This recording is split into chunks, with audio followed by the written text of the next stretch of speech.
you really feel fearful? How many women feel your fundamental rights are threatened? How many in the LGBTQ community feel your fundamental rights are threatened? How many people are fearful for your children's future? I'm worried about my daughter's future. I'm worried that in the age, she's 8, right? So in the age that she is, like where everything is new and exciting, that the president that she looks to doesn't respect women's rights.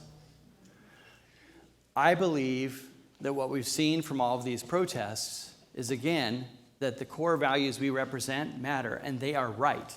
Advancing equality, advancing access to thriving public education, advancing women's rights, advancing LGBTQ rights.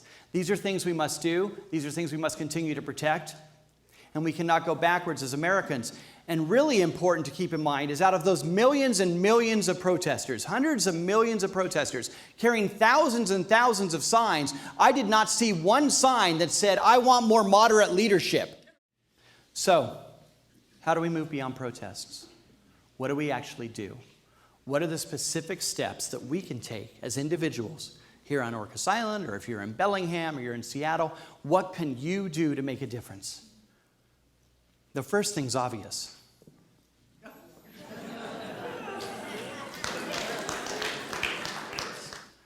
So in 2 years, we need to take back Congress. We need to block Trump.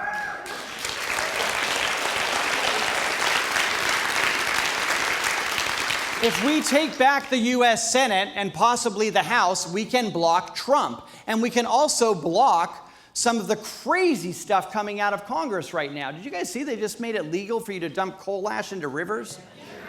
What is that? If we take back Congress, we can block Trump. And these are the specific states. I don't expect you to see every one of these names. But if you sign up outside, if you check that box that you're interested in the midterms, we will give you the data. And some of you can travel to a place and go canvass, but all of you can make a phone call. All of you can send a letter. All of you can call your friends. And what we do know is it can make a difference. The other takeaway, and we're going to spend a few minutes on this because it's really, really important. States matter. We've heard a lot about what California has been able to accomplish. Telling Trump, no, we will protect our immigrants. We will protect diversity. We will protect equality. And we will stand up and do it, and we will pass laws to do it. So what we need to think about is that states matter. What we need to think about is that our legislature can pass bills like the one that was dropped last week that will protect against a Muslim registry here in Washington State. And we've dropped a whole bunch more. There's a whole bunch of bills that have been dropped in this state that truly make a difference. And those bills do everything from protect LGBTQ rights to campaign financing, the Voting Rights Act, the Equal Pay Act, climate action, for God's sakes. The only people still denying whether or not climate change is real are your elected officials. Here's what's worse. Over the last 3 years, there's a lot of bills that have been introduced in progressive Washington State that don't fit our core values. Making protests illegal. Delisting of endangered species. The fourth one down there, allowing businesses to discriminate against the LGBTQ community. It literally took us back decades. It literally said that a business, this was talking about who gets to sit at the lunch counter. For religious or philosophical views, you can tell somebody if you think they're gay, lesbian, transgender, bisexual, or queer, they don't get to come into your place of business. You don't have to serve them. That is fundamentally un-American. Yeah. And that bill was introduced in our state Senate. Parental notification of abortions. This is the line we went down in Texas, where now we have extremely limited access to choice. Because of Roe v. Wade, they can't make it illegal, but they can sure make it hard. These are the things that are happening in Washington State. These are the reasons why states matter. We get caught up in Trump, we get caught up in Congress, we often forget about the states and what we could do at a local and a state level. And so here in Washington State, we're lucky. In Washington State, the Senate right now only has a one-seat Republican majority. This November, we have an incredible woman running. This is Manka. She's a deputy prosecuting attorney. She's a mental health and domestic violence leader. And more importantly, she's in a district that this last November voted over 60% for Hillary and 60% for Jay Inslee. And it's currently Republican held. We can win this seat. If we win this seat, if we take this seat, we can do all of those things we've been talking about as a state. We can protect our fundamental core rights, our core values. There's also some other things we can do as individuals from right here to help that district. That's down in Redmond. We can canvass, we can phone bank, and you can do it from your home now on your own computer. You can sit on your couch with a glass of wine and call people and say, hey, I want to tell you about Monka. We can also go canvassing, which means going down there and getting engaged, meeting her and walking around and knocking on doors. And here's what we're going to do. We are chartering buses, ladies and gentlemen, so that those of us on Orcas Island can walk on the ferry and walk off on the other side, and we get on a bus. And I believe this is how I envision that bus. Now, it may be a little longer, but I can guarantee on the front of that bus it's going to say resist. And we're going to walk on that ferry, and we're going to walk off that ferry. We're going to get on a bus, and we're going to go down and knock on 4,000 or 5,000 or 10,000 doors, and we're going to tell people why our core values matter. We don't get to go to sleep. This is the biggest fight we have ever faced. It is a challenge against everything we believe, and we don't get to rest. What this means is if you're calling your members of Congress or others, if you're sending letters, if you're organizing, you need to keep doing it. This can't stop in 2 months. This can't stop in 6 months. This can't stop in 12 months.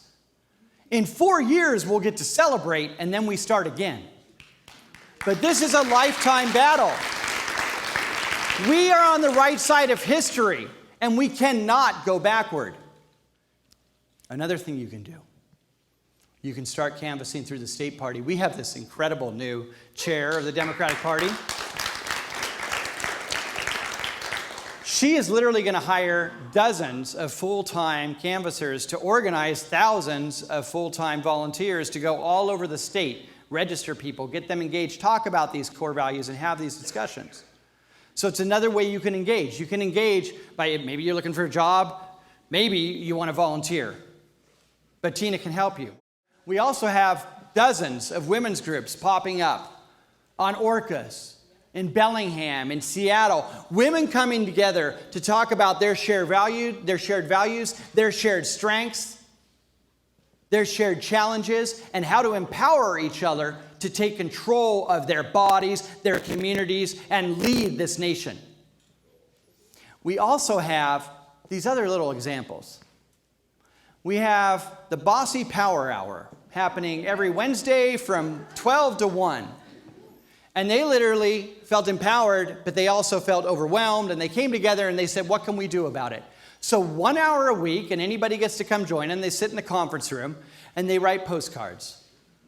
As Mandy told me, it's some thank yous, and it's some non-thank yous.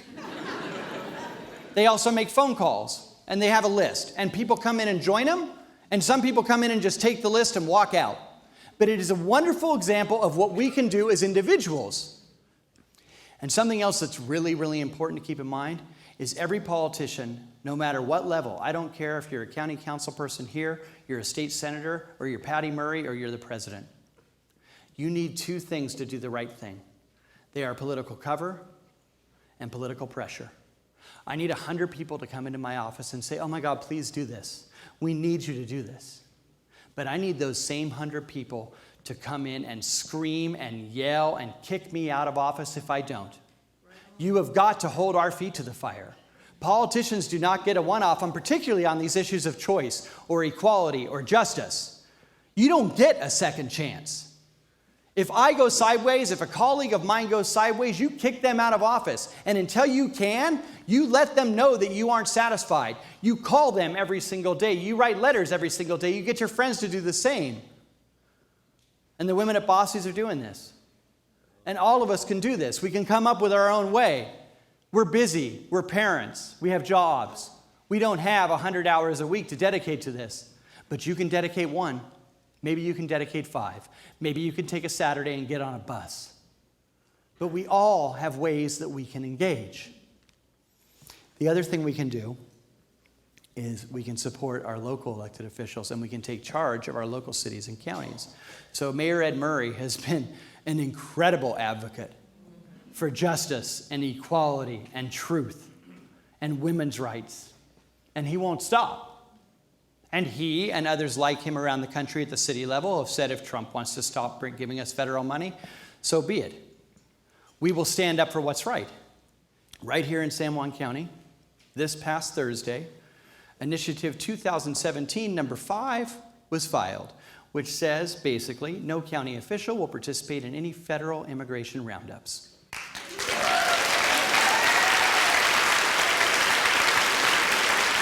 Now that is an example of how we locally can begin to take charge. There's another thing you can do. This is Lisa. Lisa is Stella's mom. Lisa, when her daughter came out, took it upon herself to start a nonprofit, and now she's been integrated with the Tacoma Public Schools District, and she is going into classrooms and changing hearts and minds and talking about respect and love and dignity and kindness and diversity and understanding and tolerance. She did it on her own because she was driven. I put this in here for a couple reasons. One is it's moving. The other is it's a perfect example of somebody grabbing one issue that's so important to them and running with it. Not all of us can fight everything. Back to my cell phone and just the barrage of messages coming across. I can't fight them all.